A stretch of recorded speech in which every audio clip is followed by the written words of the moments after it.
Drop everything and clear those ears. It's time for the Dave and Dave Show.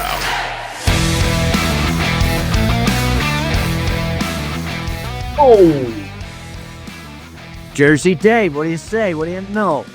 Well, we got a little bit of an ice storm this morning. Pretty nasty. I was shoveling slush for a while.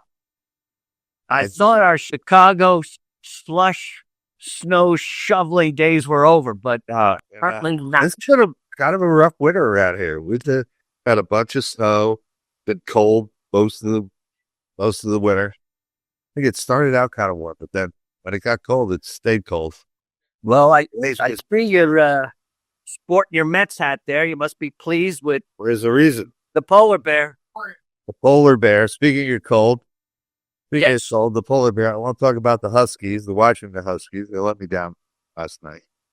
Should tough ones at them. Should have gone to Husky. Sliding was going to inspire anything told to be a winner yesterday. But, it might have been because nobody else really wanted the guy. A little bit with all, power. Number one suitor was Cincinnati. But speaking of cold, are you having a nice cold beer? I'm sorry, I couldn't hear you. Speaking of cold, are you having a nice cold beer? Come on, Trotter. Artificial That's the way we like it. cane head high. It's in a Miller Lite glass, so we'll turn that over here. Anyway, That's all right. high. I could see all the vitamins. What are those? Ocean County, New Jersey. Yes, all the vitamins you possibly need are right here in this glass. All your A's, your B's, your C's, right here. But this is a really good Jersey brewery. I'm not just talking them up because they're local. These guys are great, and cane head high. Oh, all right. Get You ready? Or near you. Get you ready for the Super Bowl. But before that, we're gonna build up. Yeah, we're gonna go across the pond there, lad, and we're gonna let you talk about a little round ball. Yeah, and, we'll jump into some college hoops for this Saturday, and then we got our Super Bowl preview and picks as our last leg. Last game of the season, NFL. So We aren't for you yet, NFL. All right. Taking a look across the pond. I'm going to go way across the pond. I'm going to go all the way over to Italia. And this was a little weird because they've got all these different trophy tournaments going on and everything in the various leagues. There's no Premier League games this weekend. They're all playing FA Cup games. okay. There's a good one. There's a good one today. Called, I don't know if it's going to be good, but there's an interesting one today. But there's a lot of different cups going on right now. There's the Coppa Italia's going on. There's the Copa del Rey, which is in Spain for La Liga. There's the FA Cup in England. Today, the game between Tottenham and Liverpool today is actually the Carabao Cup game. So it's got a lot of tournaments going on right now and not a lot of regular games. But there is a regular Serie A game tomorrow, and it is Como at home against the Kings of the Draw, Juventus. So that's exactly what I'm going to do. I'm going to go with another. Now those old teams. Como's a different animal at home than they are on the road. They're a horrible team on the road, but at home, you got to go all the way up north. You got to go all the way up there. It's not that bad a trip for Juventus, but for other teams, it is. Got to go all there to Lake Como. All the way up north. Yeah, that one in Switzerland. So I'm looking at that game on Friday afternoon. It starts at 2:45 Eastern time. All right. Serie A game, Como, draw, plus 225 against Juventus, who have had a ton of ties. What we call a tie. Yes. Across the pond, a tie is a match. A tie is a game. They say you have a tie with such and so. That doesn't mean you have the same score. That means you have a game against. But it's a draw over there. We're playing draw, Como and Juventus. And so Juventus is the king of the draw. Who else do you like, my friend?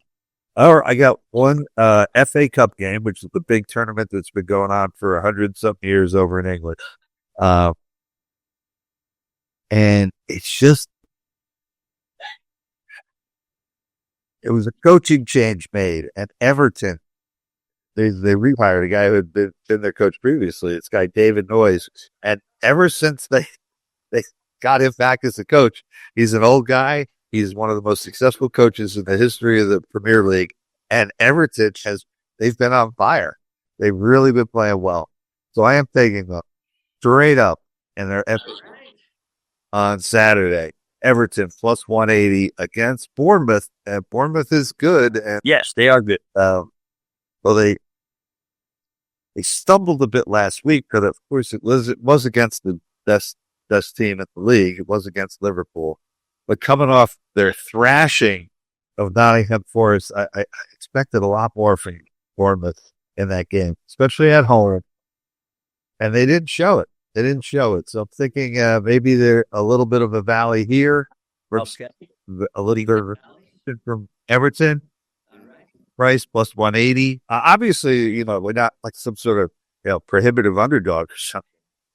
Plus, Bournemouth's barely the favorite in this game. I think they're like plus 145 or something. But anyway, Everton plus 180 against Bournemouth. I was maybe inclined to play a draw here as well, but I just think there's a little bit of magic going on with Everton right now. They've climbed up enough where they're not going to get relegated. They're out of that zone. They've won a few games in a row, and they've gotten themselves pretty much into the middle of the table. Bournemouth, he's up towards the top of the table. But a home game for Everton where they have, a lot of these Premier League teams have unbelievable fan bases. But Everton they're as good as any. Doesn't matter how they're doing, whether they're last in the league or whether they're, doing a little bit better than that. A few years ago, they had a really good season. Their fans are nuts. They're sort of like Mets fans, and that they're the second-class citizens in Liverpool. They always have been, probably always will be, but they take that to heart. So they root that much harder for their team, and they're fantastic fans. And they've always had a big home field edge. Everton plus 180 gets Bournemouth on Saturday. All right. So look at Good morning, our time on Saturday. Get up, have a cup of coffee, and put a couple of shekels on Everton. All right. So we're looking for a little draw in Italy, and we're looking to make a little noise in Everton, as they say. In Liverpool. Right. Welcome to Liverpool. They're going to kick your ass. Well, anybody's ass. It's like the best you can hope for is maybe they win 2-0 or something, but just hoping they end up with at least one more than the other guy. Well, it's the 6th of February. We're on the eve of the Super Bowl, but we're just starting to put our toes into the preview to March Madness. So speaking of making some noise, let's make some noise with this Saturday college hoops schedule. Fantastic games lately. Yeah. I know you've seen some that I did, and maybe I saw a couple that you did. Half-court shots, the tie games, win games. College sport in general. We loved it. We excelled in NCAA football. We're just warming up in college hoops. We got off to a little bit bad start last week, but we're going to rebound this week. David, you want to start us off, or shall I? Or where do you want to go? You do. I did the kickball. You go with the hoops. All right, I'm jumping right in there. I'm going with the old Penn State against the old Big Ten against the new. Now it's the Big 18. I like the Nittany Lions getting 8 points. They're going out to the left coast. Nittany Lions have had some bad luck in that, they've had a losing streak, 4-game losing streak, but they hang around. And they're actually playing better on the road than they do at home. They're a very tough road team. I think UCLA, who's on a surge, but they're a little bit inconsistent. I think Penn State, their ability to hang around. And I got them at +8. We're doing with the BPI, but I like them to stick around. Take the Nittany Lions this weekend at UCLA to cover 8 points. What do you think the range might be on that? Like, I don't know. 7, I think the range I think will be about 7, 8, 9. 7, 8, 9, and that's where I'm taking the It's UCLA at home. It might even be a little higher. You might even do better. Yeah, and because of UCLA's recent success, and they're on a little bit of a roll. They beat, the their rivals right across the way there, USC. But I see a change in fortune here, and Penn State's pretty well coached. They still got some guys that can shoot from the outside. I think they hang tough against a Bruin squad that's just okay. All right. I think the game you're looking at right there, I think schedule dynamics has a lot to do with that game. UCLA with all their natural, some of the rivalry games are gone because they're not in the same conference anymore. But now when you're in the Big Ten,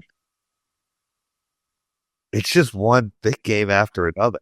Yeah. Insane. It's crazy. It's so when they're looking at their schedule, they've had some games recently that were kind of interesting, and UCLA has played well in most of them. They are playing pretty well. But then Penn State comes up on your schedule. That's kind of like Penn State, that football score, So that alone, and it's real.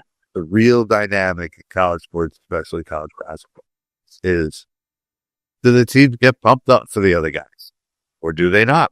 And in this case, I think it might be a not. I hope so for your sake. And as you noted, unfortunately, I've had Penn State a couple times at home this year, and they burned me. Yeah. But I do think that they're a pretty decent team, and they do have a tendency to hang around. So that's a pretty big number. UCLA isn't the kind of dominant team that goes out to steamroll people. So I like it. I don't have anything on that game. My first game is also in the Big Ten, and I'm going back to the well with a team that they won last night, but they didn't win by enough. But I still like the fact that they are sort of they're two-headed monster. They have two big guys on Michigan, and Michigan travels to Indiana on Saturday, and you know how loath I am to take road favorites. Michigan will probably be a small road favorite here, maybe 1 to 3 point favorite. Okay. I'm taking them over an Indiana team that just, I don't think they have any answers for the two big guys on Michigan. And Michigan's got some good guards too. I mean, the big guys did nothing last night. They still won the game. Their guards went kind of crazy. The guy Goldust had a big game, and the other guy had a decent game.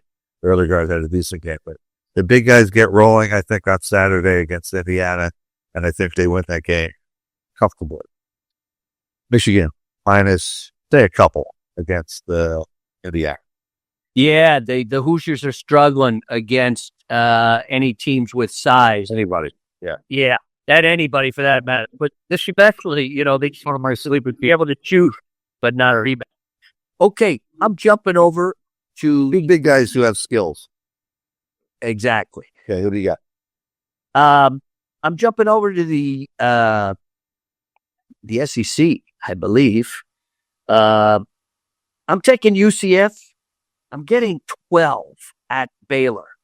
I mean, Baylor is a monster at home. They play incredibly tough at home. They're not so good on the road, but they're, playing in that arena with that fan base. But UCF, the Knights, talk about a team that hangs around. Yeah, went down last night to my Bearcats. That's true. And you called that. You did call that. I knew you were going to jump me on that one. But that's okay. I'll take it. They only lost by 10, actually, but at home. But on the road, they play Kansas tough. On the road, they played Houston. Actually, the Houston game was at home. They only lost by 1.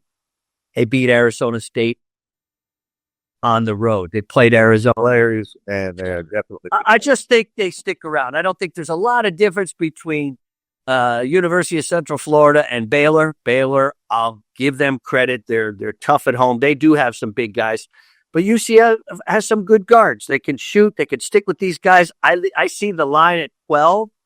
I like them to hang around. I like them, to hang around on the road, getting 12 points. I'm taking the Mighty Knights from UCF. All right. I mean, I kind of looking at this in the same way as your first game, and that in the Big 12, it's hard that you just have to keep getting up with these big teams. You have to get at Kansas and Houston and Iowa State and all these guys you got to get up for, and you get up for and Baylor. And Baylor won the national championship a couple years ago. Come on, and they're really good. And speaking of well coached, they have a. I was they do. Using that phrase earlier, but you did it anyway. Good program. Yeah, true. Good coach. UCF. I mean, with Baylor, a big part of it is the fans. Do they come to this? Do they come to the arena rocking?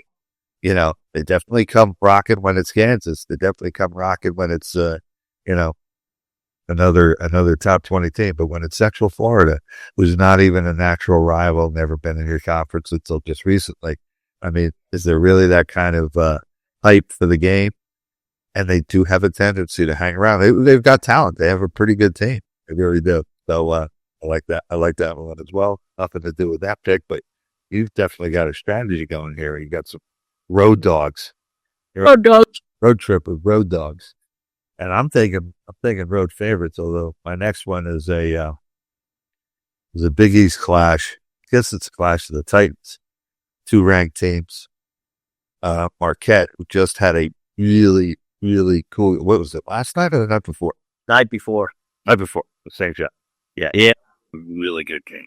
Great game. Really good game. Fantastic. It's on the Johnnies. Congratulations to us, but what a game. Yeah, that was fun. And I mean, it was end to end, but it was crazy in that it was a very high paced game, but no easy baskets. Yeah. It's like, okay, we'll let you run. We'll let you sprint across half court. But once you get to the foul line, you're likely going to get, clotheslining. They were battling. Defense underneath. It's just a tough game all the way around. St. John's dug in, hung in there. Marquette made a little run at them at the end. I thought they might run past them, but St. John's got it together, and they come at you from a lot of different angles too. St. John's, as does Marquette. They have good guys on the front, and they have good guards. I'm looking at Marquette over Creighton because although I like Creighton, I think they're a decent team. Just think they're a little soft to be playing against a team that can play at just kind of tempo and can just really force the issue at you. I think Creighton likes to kind of play their half-court game and get into a settled, orderly kind of game. Whereas Marquette is a little more frenetic and just a little bit crazier style. So I don't think Creighton is going to like one single bit. And I like Marquette. They're actually going to be probably getting like a point, 2, maybe 3 at the outside, but I don't see that just because they're good enough. They didn't lose anything. Marquette, by losing that game with St. John's the other night, I mean, they'd be really highly ranked if they'd have won that game on the road. St. John's has won 9, 10, 11, 12 games in a row. If they'd have won that game, Marquette would be right up there in the top half dozen in the country. As it is, they're still a top team. And I just think their style of play, pressing it with those guards, you could just really, really force the issue and either score or dish. I don't think Creighton's going to like that one bit, so I'm taking Marquette at Creighton. Good program with good guards almost every year. Program. That small school in Milwaukee with the nice cold beer.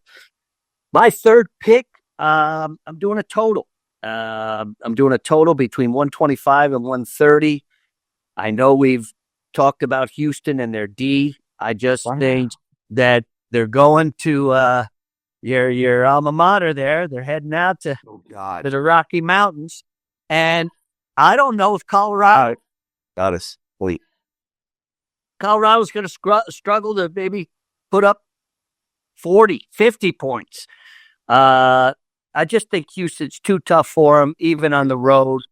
They're going to stifle them, eat it. And I'll take the Houston-Colorado game under. I'm looking at the number between 125 and 130. Whatever it is, short of maybe 122, I just think they're going to shut down. Your danger is Houston scoring too many points because Colorado ain't going to score shit. Yes.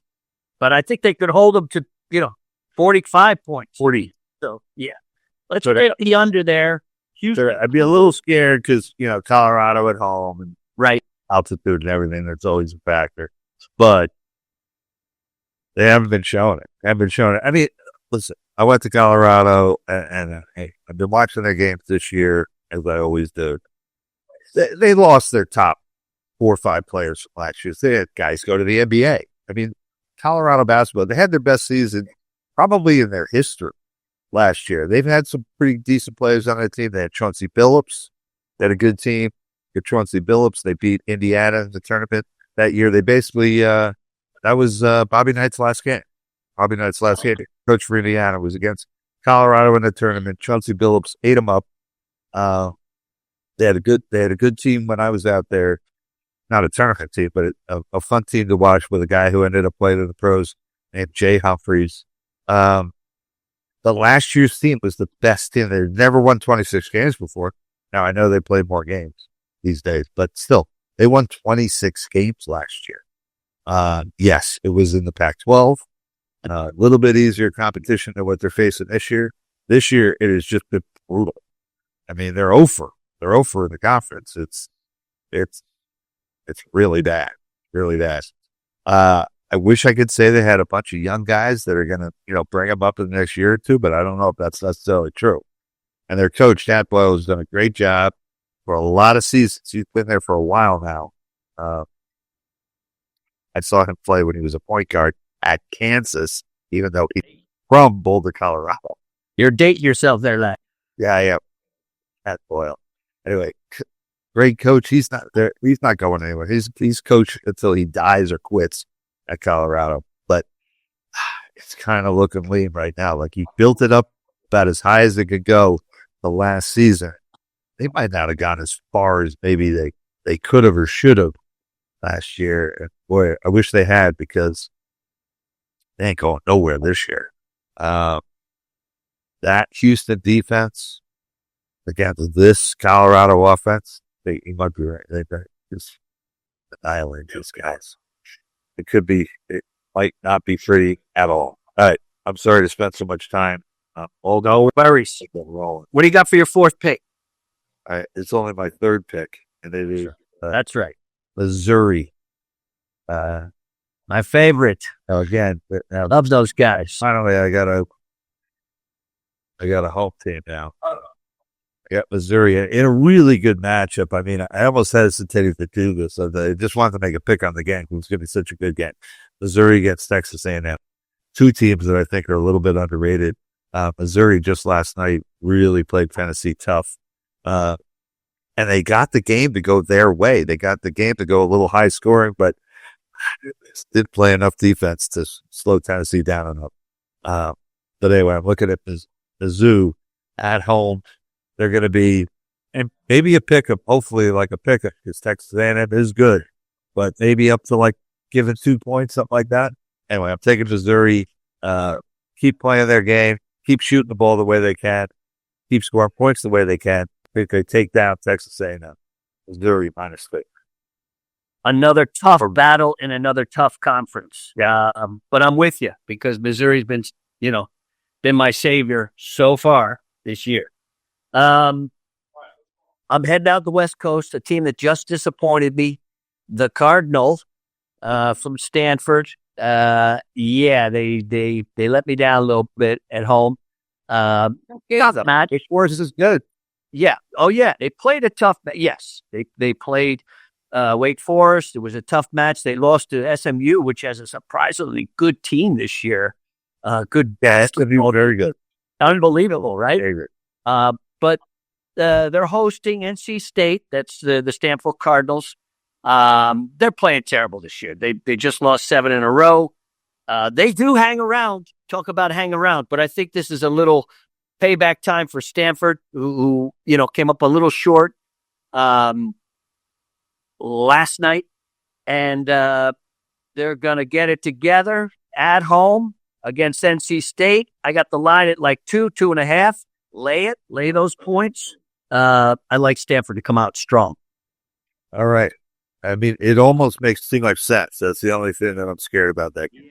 Yeah. But if you told the Stanford fan before the season started that they would win at North Carolina and then a week and a half later, come back and lose at home to Wake Forest, you probably could have made some money on that bet. Anyway, got some good odds, that's for sure. All right, so you're looking at Stanford over NC State. I think NC State is perfect. You really have.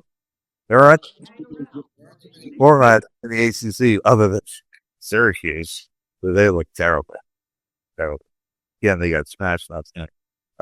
But NC State might be, let's put it this way, closer to NC State is closer to Syracuse than they are to Duke.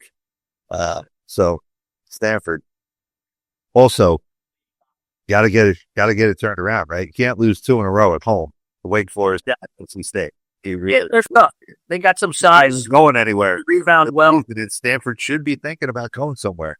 They got the one guy, Grado, or whatever, the French guy. Whatever, he's going to be an NBA draft pick. I mean, yes, really good player. So respectable record, 15. That the only problem I have with your pick is that it makes too much sense. Right. All right. Moving on. ACC again. All right. I'm going with a little home cooking, a little home dog, a little team that I think is a bit underrated against the team that obviously is one of the top teams in the country. I'm going with Clemson. Looking at the line to be between like 5 and 7 points. Looking at Clemson over Duke. Really not going to give any kind of analysis on the game whatsoever, other than the fact that I kind of like them as a home dog, and I think the line's a little too hot. That's what I think. I'm going Clemson plus, let's say, 6 against Duke. I love that. I love that pick. This is the where Duke stumbles, I believe, and against a Clemson team that's on the rise. They're playing really well right now. I like that as well. But for my final pick, I'm going with a team that used to have a great history against a team that was decent, but that's now terrible. I think Miami shot their salvo and had their one win against Notre Dame, which I had Notre Dame last Saturday on Burrow. Yeah, I like Louisville. They're at home. Miami is pathetic at home. On the road, I'm sorry. Pathetic. What do you think Louisville's going to be given? I think it's going to be between 12 and 14. I put down 13, but they're going to crush Miami. Louisville has a decent team, but they're actually getting better. They're 17-6 this year, 10-2 in the ACC.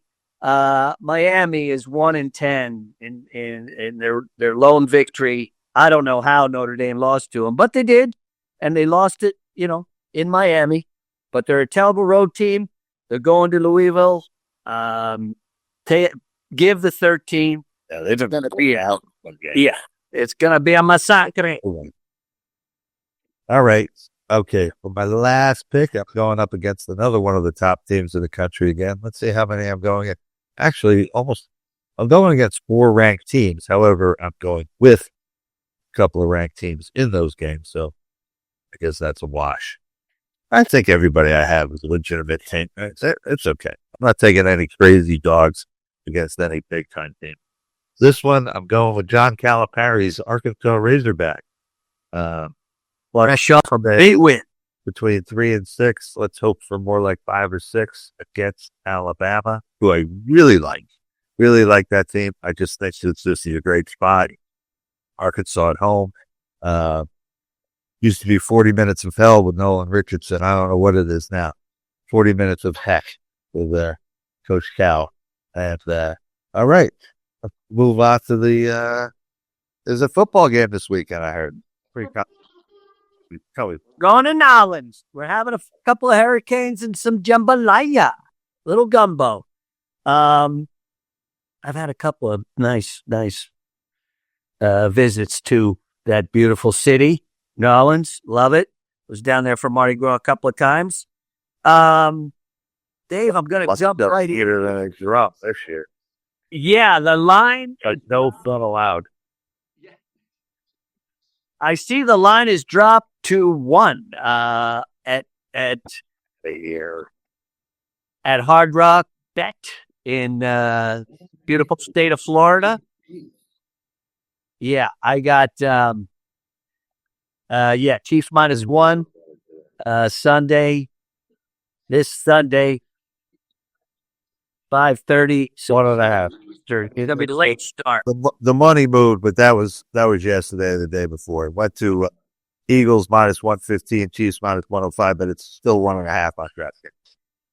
Well, let me jump right into it. Chiefs.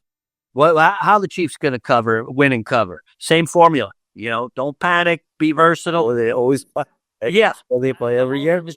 They've Well, I have to do much to cover this number. I mean, they've overcome 2-score deficits in all 3 of their Super Bowl victories. And what does that say? That says like 10. Yeah, they're down by a bunch. Yeah, that says coaching, and that says clutch players who believe in themselves and they're confident in what the coaches have to say. They don't get, fight ever. It's going to be interesting for me. Save those big plays, which they're going to do. Both offense and defense. But it's going to be interesting that the KCD, if Philly forces them to play a 4-3, a more standard 4-3, or Spagnuolo likes to do the nickel. But they're versatile on D as well. They got some really swift, fast linebackers. Their defensive line speaks for itself, but they got great backs. They got smart, intelligent defensive backs. So, for me, the Eagles, in order for them to succeed, they're going to have to run the ball well. Obviously, Barkley, but Hurts as well. So I'm really going to, be interested to see what kind of defensive schemes will Kansas City use to stop that. I don't think, the big key to me to this game is the Philly D. I don't think they stop the Commanders that well. I mean, Washington stopped themselves in the fourth quarter. They were still within 2 scores and driving, and they gave up the third of 3 costly turnovers, and then boom, they were down by 3 scores. So for me, I know it's a popular play, but you're going to have to beat Philly. I mean, you're going to have to beat KC. Philly's going to have to beat them with some miraculous plays. They're going to have to be big offensive runs or big offensive long throwing plays. I don't see it. I'm on KC. I'm red all the way. Unbelievable. After all we talked about. All right. Last year, they had the wrong favorite in the Super Bowl. Now, you are not to say, correct. That's not to say that San Francisco couldn't have won the game. Maybe they should have won the game. Maybe the Bakers had the game handicapped correctly, but not from a betting standpoint, because they got all the action is on the Chiefs, and they got destroyed. I don't know how some of them were still in business after last year's game. This year's game, I don't feel to the same degree that the line surprises me that much, but I think they have the wrong favorite. That the Eagles should be favored here. I think they have a running game, which Kansas City does not. Okay, they obviously Kareem Hunt throw the ball. What are they gonna bring out some mystery running back to replace the Pacheco Kareem Hunt? A piece of garbage. Zach Confo has done nothing for the players. They've got 0. The best runner has been, as it often is, Patrick Mahomes. don't think the Eagles are going to have to worry about, Hurts picking up some slack for Saquon. Now, that said, are the Eagles going to run on the Chiefs the way they have on many? Probably not. Probably not.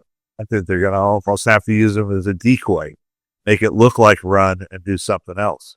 One play that's been working a lot in the playoffs for the Eagles has been where it looks like he's just going to stay in and pass protect, and it's a passing situation.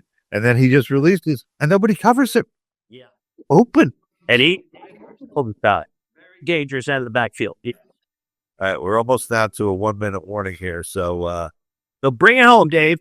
All over the Eagles here. Plus the 1.5. I mean, maybe you should go money line here. I heard money line Eagles is getting pretty popular because of the fact that you're only getting 1.5, and you're only really sacrificing losing the game by 1. So you might as well turn it into plus money instead of minus money. That might be the way to go. I don't know. Probably just take the 1.5 just in case those Chiefs decide to win a 1-point game. I think I have a solid defense. I have a well-balanced offense. I think I have a team that has won games very shakily all season long. And I think that the gods of the NFL are going to say, no, nobody wins 3 in a row. Nobody wins 3 in a row. It's the Eagles. Fly, Eagles, fly on the road to victory. And we're done. Well, we got a nice Pete on the line.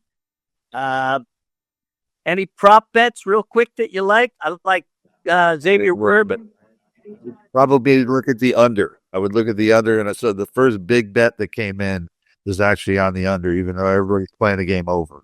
All right. That's all right, guys. We'll see you next week when we're collecting that red pizza. Go Chiefs. Fly, Eagles, fly.